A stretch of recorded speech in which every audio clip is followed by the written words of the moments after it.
So let's talk about Solomon, shall we? We love to talk about people. So let's talk about Solomon. Solomon, as you recall, at least when I was talking to you, Solomon was the man who had it all. And I don't know if you've met people. I've met people who thought they had it all. Solomon had it all. He was he was the king, which meant he didn't have to answer to anybody. You know, we really don't understand the monarchy in our day. But in general, a king didn't have to answer to anybody unless he had a queen. And that's another conversation. So, Solomon had great wealth. He had the greatest amount of wealth that any king who had ever lived up until his day knew. And he was granted wisdom by God. God gave him discernment so that he could lead the people. His wisdom amazed the greatest minds of earth. Pharaoh's daughter came, and just to hear him, if you allow me to use this word, I've been practicing it all week, pontificate. Just to hear him pontificate. And after he pontificated, Pharaoh's daughter said, "The half about you has not been told. Your knowledge and wisdom's beyond what anyone has said." He did have relationships, which ultimately was his downfall. Because inevitably his wives turned his heart against the Lord. So just do whatever you want to with that. Have that conversation on your way home with your wife. But I also wrote down these words. Early in his life, he had a heart for God. Early in his life. And it's almost like he got it flipped. Early in his life, when he took the throne, he was sincere. There's a degree of humility, and he really wants to please God as the king and lead the people. And so he asked God, who can lead these people without you helping? And so just give me your discernment, and God did. And the irony I'd bring to you as we begin, we're in Ecclesiastes 6 and 7 tonight. I'm going to rush through 2 chapters. Solomon has it all, okay? Solomon's got it all. But what we find in Ecclesiastes is he's searching for the meaning of it all. He's got it. He just don't know what it means. That would be my summation of Solomon's mindset. He has it all. He's just searching for the meaning of it all. Because having it all is not bringing him the fulfillment that he thought it would. Now, we've all been through that to some degree or another. We thought when we got that car that we had our heart set on. And 2 payments into it, we're trying to figure out, why did I buy this? What was that? What was I thinking? What's the meaning? And that's very minor compared to where he is, but you understand a little bit. He's got it. It's available to him. He just can't figure out the meaning of it. And that's his search. That's why he'll go through all of Ecclesiastes saying, vanity of vanities, I've got all this stuff and it doesn't mean anything. I've got houses, I've got relationships, I've got wealth, I've got wisdom. Somebody's got a car alarm. It doesn't mean anything. And so my goal, and Ecclesiastes is a different book. Because in Ecclesiastes, we are walking through Solomon's struggle with him. Proverbs is the declaration of wisdom and truth. In Ecclesiastes, we are walking through his struggle with him. So we get to hear all the bad stuff as he says it, and all the crazy stuff as he says it. And my goal is this: in Solomon's struggle, that we would find truth for our benefit. Because the best lesson you will ever learn is the lesson you learn at somebody else's expense. Amen. Now, sadly, Many times the only lessons we learn are the lessons we learn at our own expense. But if you can walk with somebody else and see either their success or their failure and learn the lessons that they had to live, you're double blessed. So, chapter 6, verses 1 through 6. Did they bail me out up here? They did. They're so good. He said, there is an evil which I have seen under the sun, and it is common among men. A man to whom God has given riches and wealth and honor, so that he lacks nothing for himself of all he desires. Yet, God does not give him power to eat of it, but a foreigner consumes it. This is vanity, and it is an evil affliction. If a man begets 100 children, God bless him, and lives many years, so that the days of his years are many. Listen. But his soul is not satisfied with goodness, or indeed, he has no burial. Listen to what Solomon says. I say that a stillborn child is better than he. For it comes in vanity and departs in darkness, and its name is covered with the darkness. Though it has not seen the sun or known anything, this has more rest than that man, even if he lives 1,000 years twice, but has not seen goodness. Do not all go to one place. And again, I want to say, Solomon is struggling, and you hear his struggle. When he talks about a man here, he no doubt is referencing himself.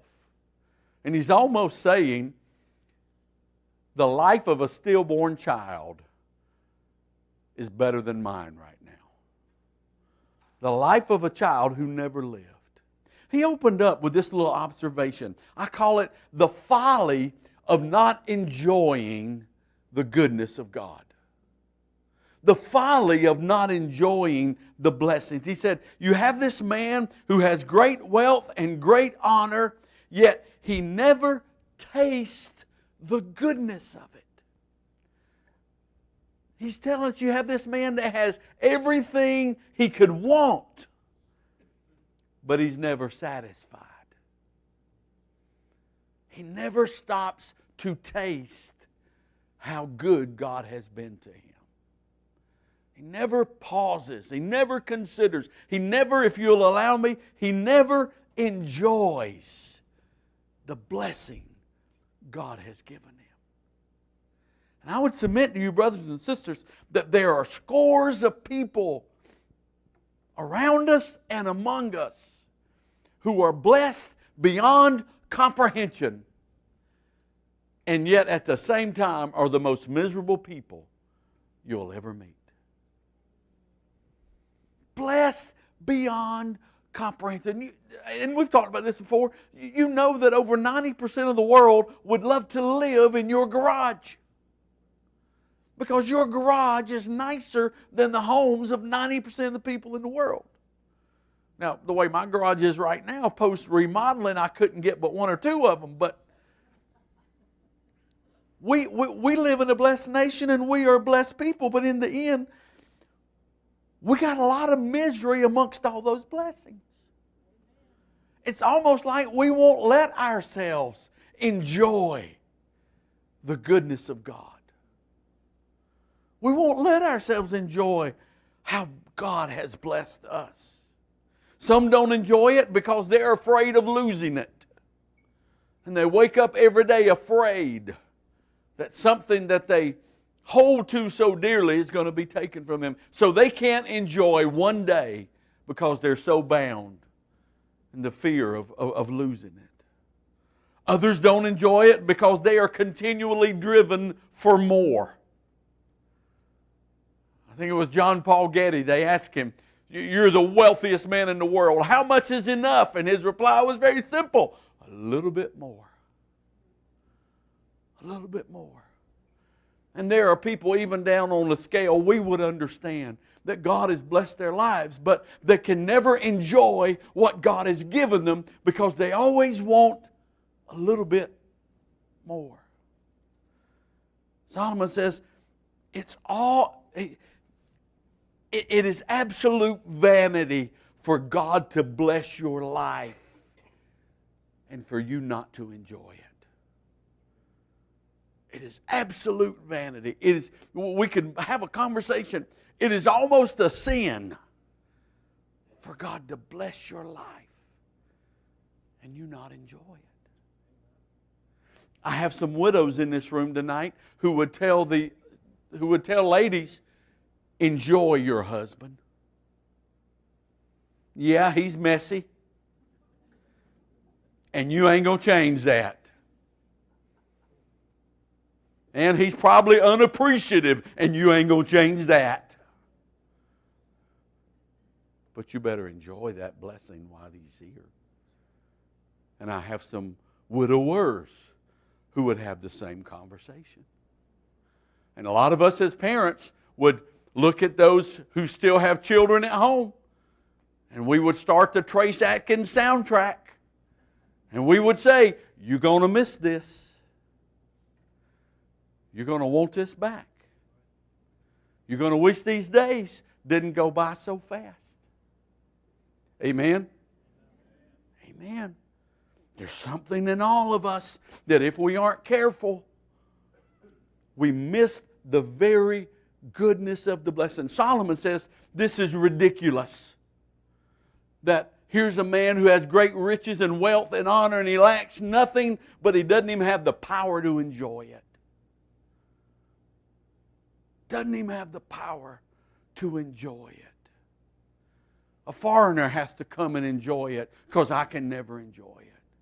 How sad is that? Several years ago, I was talking with a man named Gerald McGinnis. Anybody know Gerald McGinnis?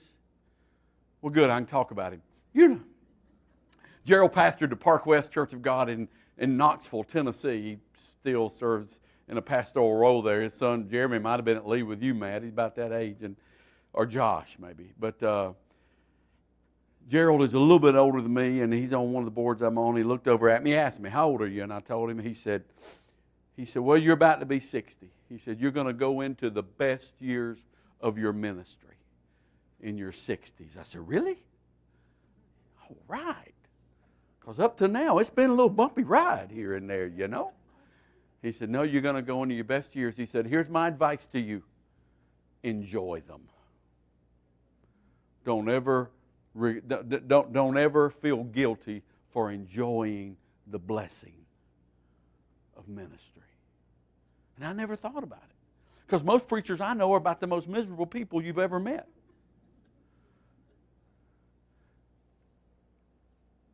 Does it make sense for God to be good to us and for us not to enjoy the goodness of God? Does it make sense for God to bless us with family and for us not to enjoy the family, and for Him to bless us with friends and not enjoy the friends, and to bless us with the fruit of our labors and us not enjoy the fruit of our labors? You know, somewhere along the way, somebody started preaching that you have to be miserable for God to be pleased with you. Well, God must have really loved Solomon in Ecclesiastes.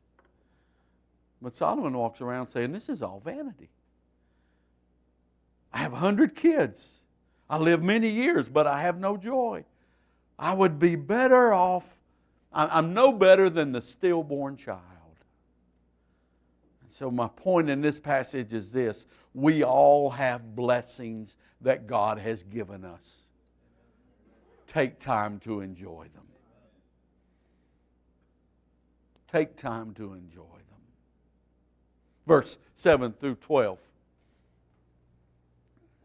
All of the labor of man is for his mouth, and yet his soul is not satisfied. For what more has the wise man than the fool? What does the poor man have? Who knows how to walk before the living? Better is the sight of the eyes than the wondering of desire. This also is vanity and a grasping for the wind. Whatever one is, he's already been named already. For it is known that he is man. And he cannot contend with him, God, who is mightier than he. Since there are many things that increase vanity, how is man any better? For who knows what is good for a man in life? All of the days of his life, which he passes like a shadow. Who can tell a man what will happen to him, what will happen after him under the sun? Real quick point. Who can tell what will happen? That summation verse in verse 12. Who can tell a man what will happen after him under the sun? Who can tell you what's going to happen when you're gone? Nobody. Who can tell you what's going to happen after you? So the best thing for you to do is enjoy today. The best thing for you to do is enjoy today. Because if you have to get on I-85, there ain't no guarantee of tomorrow. The best thing for you today is to enjoy the moments that God has given you. Don't get caught up like a fool chasing things that you don't know what they are anyway.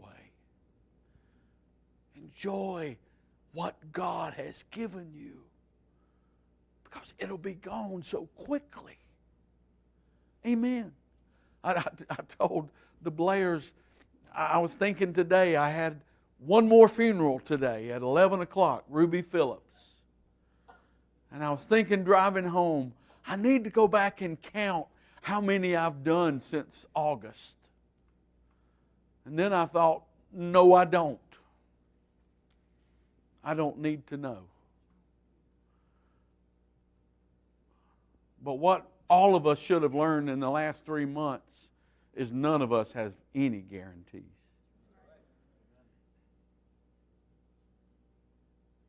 The first one in August, the young man was 23 years old. His mom called. He's not doing well. They won't let you in the hospital. Can somebody call him? Pastor Chris called him. He couldn't talk. Pastor Chris talked to him, prayed with him. 2 hours later, he went on a ventilator that he never came off of. 23 years old. Who can tell what will happen after our days are over? None of us. So why should we be consumed with what's going to be temporary when all we have is right here, right now?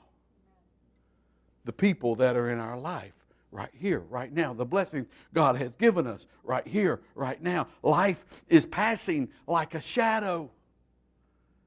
Many of you have lived long enough to realize it is like that weaver's rod that moves so fast.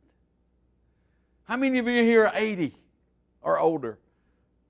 Okay, get your hands way up there. I know it's hard, but you know. And if you ask them, how fast did it go? They would tell you like that. They would tell you in their mind, yesterday they were 21. And it went just like that. What are you saying? Pastor, you are depressing us. Vanity of vanities. No, reality of realities. Enjoy the blessings God's given you today without guilt. Without guilt. That's why He gave them to you. Enjoy today. He goes into chapter 7, verses 1 through 10. Still with me? All right, Solomon's struggling. Here he goes. A good name is better than precious ointment, and the day of death than the day of one's birth. Better to go to the house of mourning than to go to the house of feasting, for that is the end of all men. And the living will take it to heart. Sorrow is better than laughter, For by a sad countenance the heart is made better. The heart of the wise is in the house of mourning, but the heart of fools is in the house of mirth. It's better to hear the rebuke of the wise than for a man to hear the song of fools. For like the crackling of thorns under a pot, so is the laughter of the fool. This also is vanity. Surely oppression destroys a wise man's reason, and a bribe debases the heart. The end of a thing is better than its beginning. The patient in spirit is better than the proud in spirit. Do not hasten in your spirit to be angry, for anger rests in the bosom of fools. Do not say, why were the former days better than this? For you do not inquire wisely concerning this. Let's walk back through here because there's some good things to take out of that. One, a good name is better than precious ointment. Remember what Mary did to Jesus' feet? She took that precious box of alabaster and poured it out to him. And he said, this she's done as a memorial unto me, and it'll be spoken for her from time to come. And yet Solomon would point out to us, as precious as that ointment was, a good name is better than precious ointment. When you were born, someone gave you a name. And that is the only thing you will take to your grave, is your name, your reputation. That's the only thing that will survive you, and that's the only thing that will survive me. And the interesting thing is you can't buy a good name. You have to live a good name. You have to create a good name as you interact with people and as you live your life. And you have to realize everything you do is a reflection of your name. Did your mom and daddy ever give you that spiel that went something like this? You are mine, and what you do is a reflection on me. Lord, have mercy.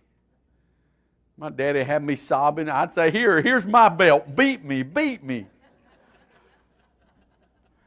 Oh, no, we're going to talk. I don't want to talk. All you'll take with you is your name. And the only thing you'll leave behind is your name. It's your reputation. And truthfully, the primary investment of your life should be your name. Your primary investment of your life should be your name, and how do people react when they hear your name? Do they react pleasantly? Do they roll their eyes? Do they frown? Do they gag? I'm just seeing if you're listening. What's the instant reflex when people hear your name? You want to live in such a way that when people hear your name, it evokes, I think, the image of Christ. The image of Christ. That when people hear your name, they smile. That there's a reflection of goodness. But brothers and sisters, that doesn't just happen. That's the investment of your life in other people's lives.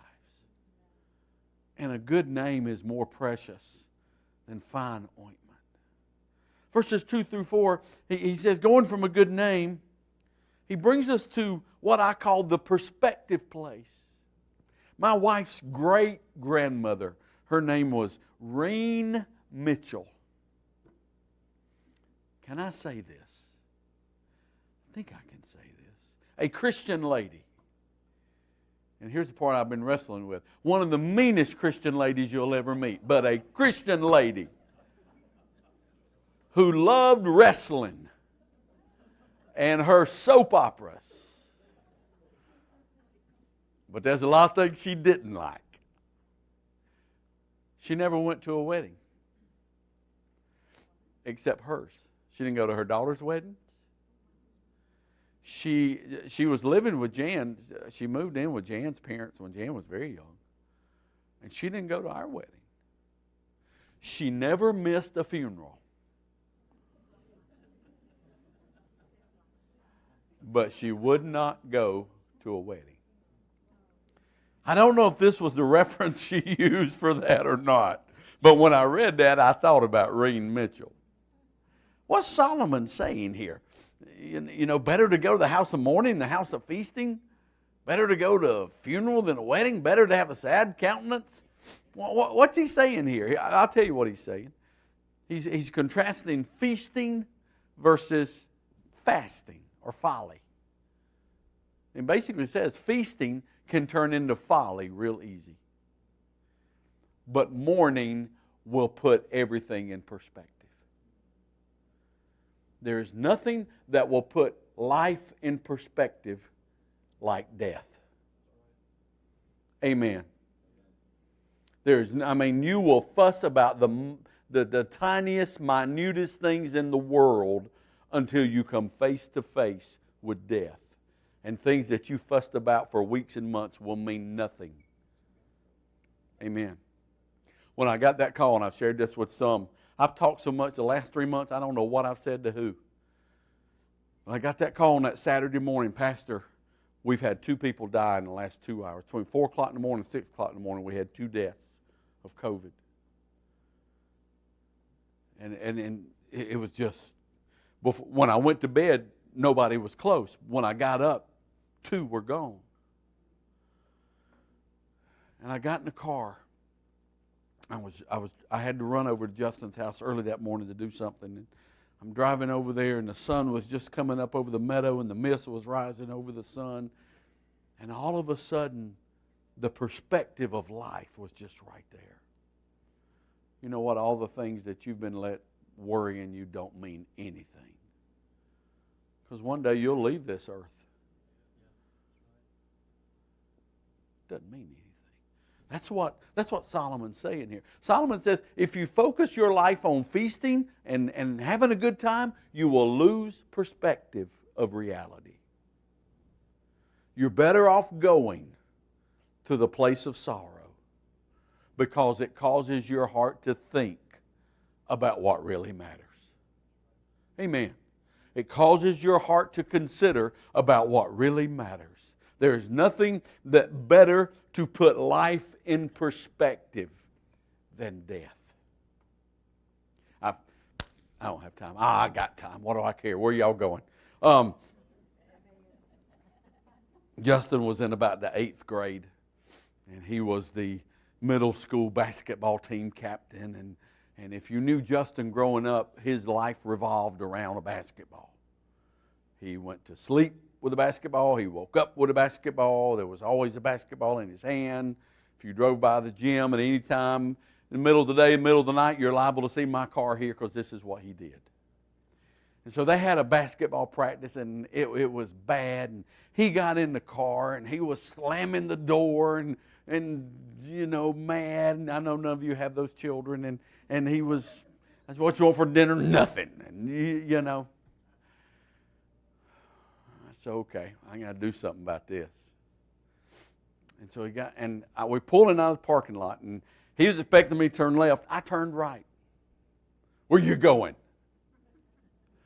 I said, well, I gotta make a little run. I need you to go with me. I don't want to. Well, you got to go with me. You know, and I heard the mumbling over there under his breath and blah, blah, blah. So I pulled in the Allen Bennett Hospital. I opened the door and got out. I said, come on, you got to go in. No, I'll stay out. No, I'm not leaving you out here. Come on, you got to go in. And so we walked in. I went to a lady's room that I knew was dying with cancer. I said, now you just stand here at the door. I'm going to walk in here and speak with this lady. I'll be here a few minutes, and you just stand here and watch. And I made him watch while I made that visit that I was going to make anyway. And I went in there, and I spoke with her, and I prayed with her, and she wept, and we talked. And then I turned around, And we were walking out, and he said, okay, what's this all about? I said, well, see that woman in there? She'll probably be dead before the weekend. Now, do you really have any problems?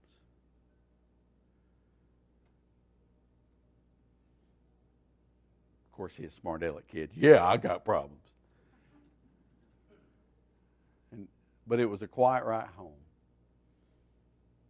because it put everything in perspective. It is so easy for us to let life get us out of perspective. To get chapped with people, to get put out, to get frustrated. And it really doesn't matter. Because we're all headed to one place.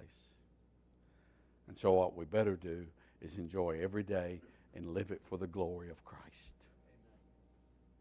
He goes on in verse 5, better to be rebuked by a wise man than to be celebrated by fools. If you got to be celebrated, you'll find there are people out there looking for somebody to celebrate. But it's a whole lot better for you to be rebuked by somebody who is wise. Rebuked, to be corrected by a wise man than to be celebrated by fools. And I wrote this little question down. Some of you are taking notes. Does the company you keep challenge you to be a better person?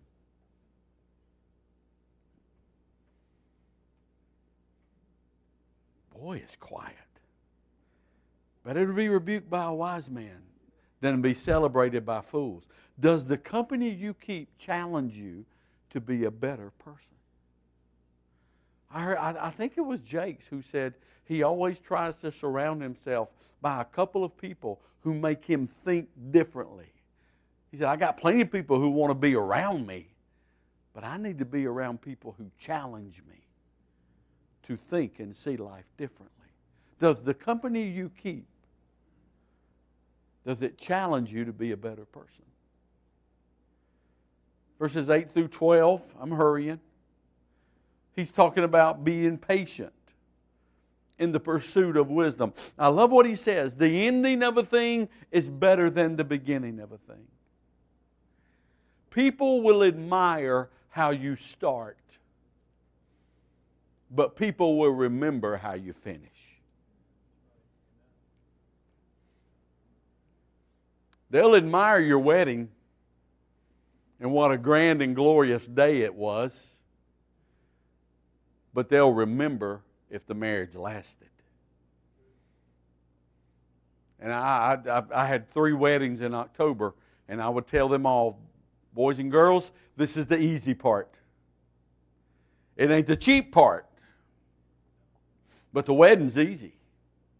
And they would be all panicked, and I would say, look, I'll guarantee you when we are done, you'll be married. The wedding's easy. I've been in weddings when every column on the stage fell down, right, Al? Al's daughter Tara rebuilt Rome behind me. There were columns with columns on top of columns and ivy and all of this. And then Jamie's dad was the best man, and he didn't feel well, and he sat down and hit one column. When he hit one column, every column on that stage fell. I'm standing here, boom, boom. You know, Rome may not have been built in a day, but it fell in a day, I promise you. And guess what? When we were done, they were still married. The wedding's easy, and they're still married today. The wedding's easy. It's the marriage that's tough. And that's a poor analogy of the ending of a thing is better than the beginning. Because the great thing of the gospel is it's not how you start, it's how you finish. It's how you finish. Verse 13 and 14, I guess I need to read that. I'm sorry. Here we go.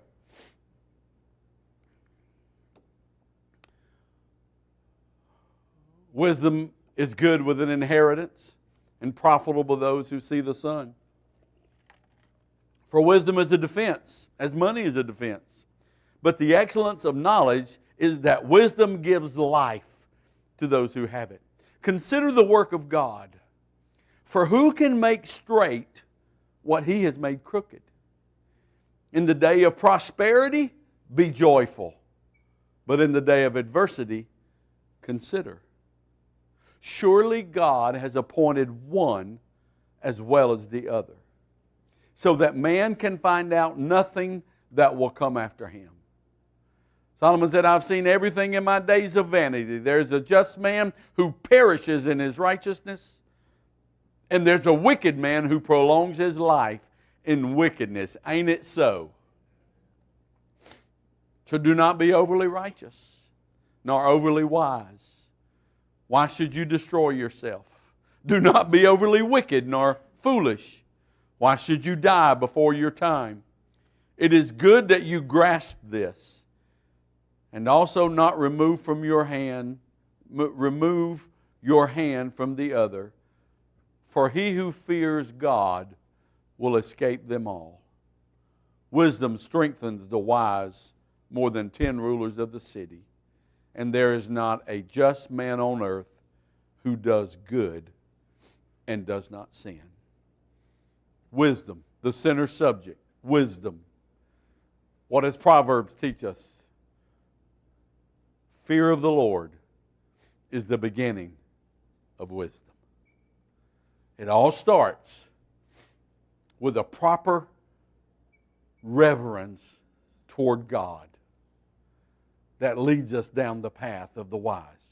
Verse 13 and 14, he says, learn to take the good with the bad, because God has appointed both. Amen. Nobody's shouting. Learn to take the good with the bad, because God has appointed both. Job's wife, why don't you curse God and die? And Job said, can we take the good, I'm paraphrasing, and not take the bad? Can we bless God when times are good and not bless Him when times are bad? Can we receive His blessings and not receive times of hardship? God has appointed both. God is still God over both. He's God of the good times, and He's God in the bad times.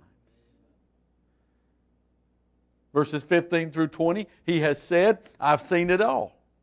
I've seen the righteous perish while the wicked live. Amen. I'll get on a soapbox here. How many of you have seen a drunk driver survive a wreck and kill an innocent person? And you really kind of want to wonder, okay, God, maybe this should have had a different outcome. This is what Solomon's reflecting. This is exactly what he's reflecting. I've seen the righteous perish while the wicked flourish. I've seen good people die before their time, while wicked people just seem to go on and on and on. Now, I would stop here and tell you, here's what Solomon is preaching real good, but he ain't listening to his preaching. Because if he was, that wouldn't be where his focus is. I've seen it all. I've seen the righteous perish while the wicked live. And so he then gives this advice. It's very interesting advice. So pace yourself is how I translated it. Pace yourself. Don't get overly consumed about anything, because it's all going to perish. Don't be overly righteous. Don't be overly wise. You know, we start talking about get wisdom. Well, you can lock yourself up in your house for 365 days reading every book there is to read about wisdom and learn all the wisdom in the world, and it do you absolutely no good. Pace yourself. Keep it all in balance. Keep it all in perspective. Don't get overly consumed about anything. Why burn yourself out? These are all factors of life. I always get a little nervous when someone shows up a little too zealous about church.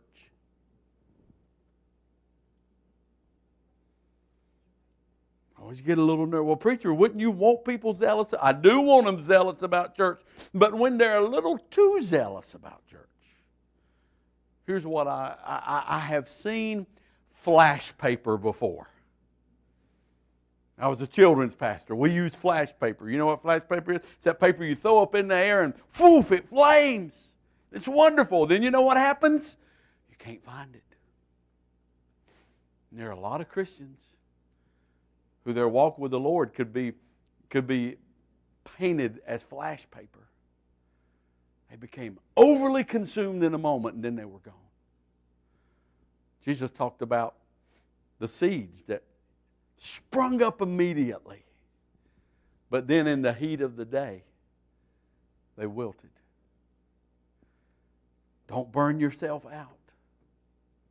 Don't get so heavenly minded that you're no earthly good, is what the old timers used to say.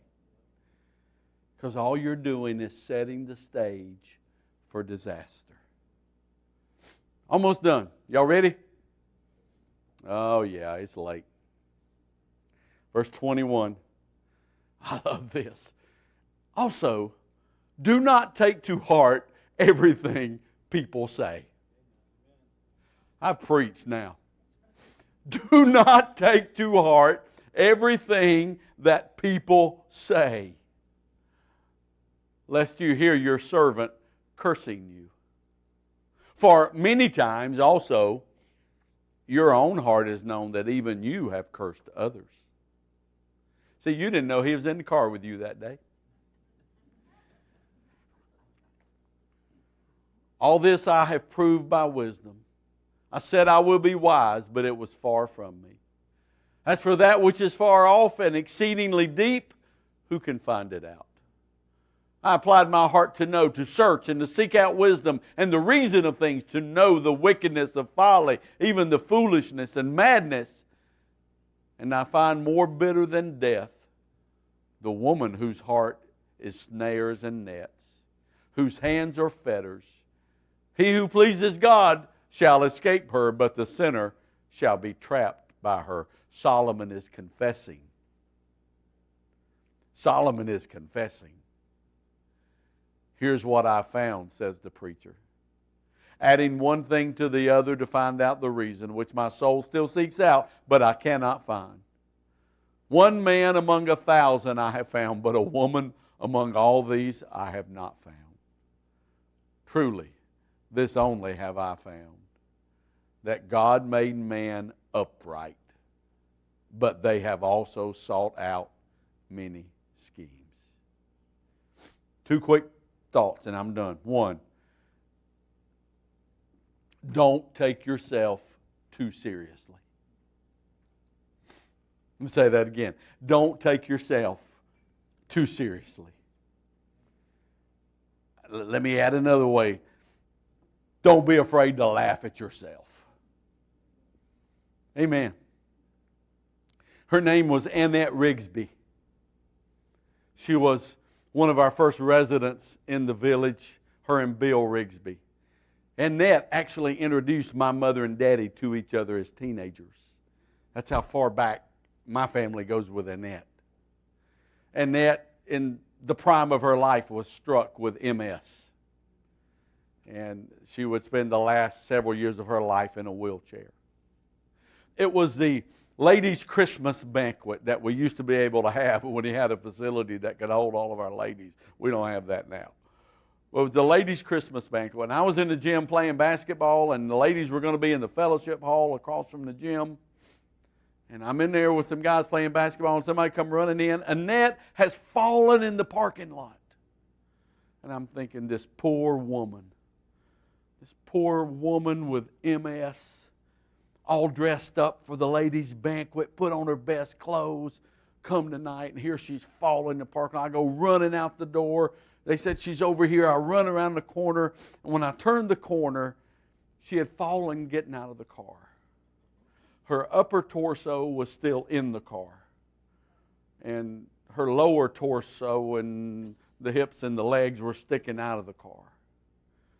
As I approached her, I could see her body doing this. She was just shaking. And I thought, oh, Lord, she's having convulsions. You know. And as I got closer, she was laughing. She was uncontrollably laughing. And I said, Annette, are you okay? She said, isn't this the funniest thing you've ever seen?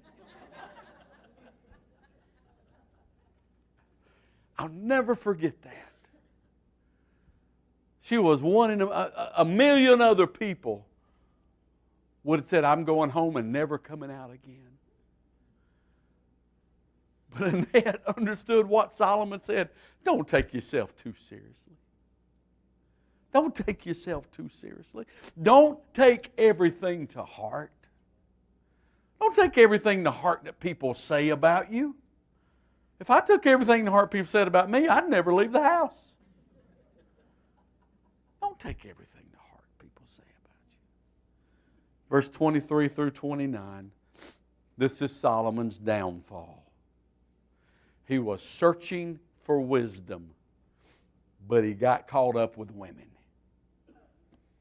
Amen. He said, God will help the righteous escape, but this is a trap the sinner can't get out of. God makes men upright. He made man upright, but man has sought out his own schemes. And in that, there is nothing but misery. Amen. So, Lord, I pray that a nugget from Solomon's misery has lodged in our hearts tonight. I don't know of a people you've blessed more than the people in this room and those watching online. Help us to enjoy your blessings without guilt. If we're married, help us to enjoy our marriage. If we're single, help us to enjoy being single. Wherever you have us, help us to enjoy your goodness to us there without any guilt. Help us, Lord, to keep things in moderation, to keep a good perspective on what is truly important. Help us not to take ourselves too seriously or to take what we hear about ourselves to heart. Lord, let us not be caught in a trap. Let us pursue righteousness and wisdom that is pleasing and honoring to you. And let the words of our mouths and meditations of our hearts be acceptable in your sight, O Lord, my strength and my Redeemer. Amen. All right, be careful going home. It's dark out there. Have a great night. We will see you Sunday morning.